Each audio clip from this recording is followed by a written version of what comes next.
जिस धर्मपुर सीट पर महेंद्र सिंह ठाकुर हमेशा अपराजित रहे, लगातार 7 चुनाव जीते और वो भी 5 अलग अलग सिंबल पर, उसी धर्मपुर में 2022 में उनके बेटे रजत ठाकुर चुनाव हार गए। तब सभी की निगाह धर्मपुर के नतीजे पर टिकी थी। दरअसल 2022 में फैसला सिर्फ धर्मपुर की जीत हार का नहीं था, महेंद्र सिंह ठाकुर की विरासत का भी था। उनकी सियासी विरासत संभालने को उनके बेटे रजत ठाकुर के साथ साथ उनकी बेटी वंदना गुलेरिया भी तैयार थी। पर कहते हैं महेंद्र सिंह ठाकुर की रजा उनके बेटे पर थी, सो टिकट भी रजत को मिला। तब सवाल भी उठे। दरअसल वंदना गुलेरिया 3 बार की जिला परिषद है, क्षेत्र में सक्रिय भी और माहिर तो उनमें पिता की तरह ही तमाम राजनीतिक कौशल भी देख रहे थे। पर पिता की राजनीतिक विरासत संभालने में शायद पितृसत्ता आड़े आ गई। हालांकि रजत की सक्रियता पर भी कोई प्रश्न चिन्ह नहीं था। बहरहाल जो बीत गई सो बात गई। सवाल ये है कि अब आगे क्या?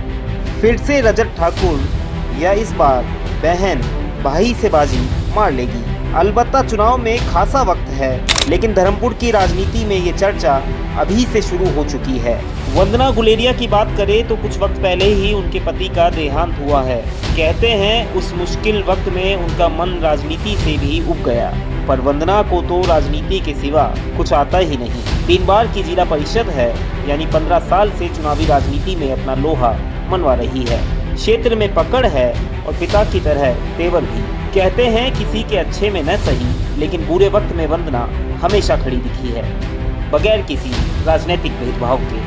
वर्तमान में भी प्रोएक्टिव है और विरोधियों पर हमलावर भी। ऐसे में माहिर मानते हैं कि 2027 में वंदना गुलेरिया का दावा जरा भी 19 नहीं होगा।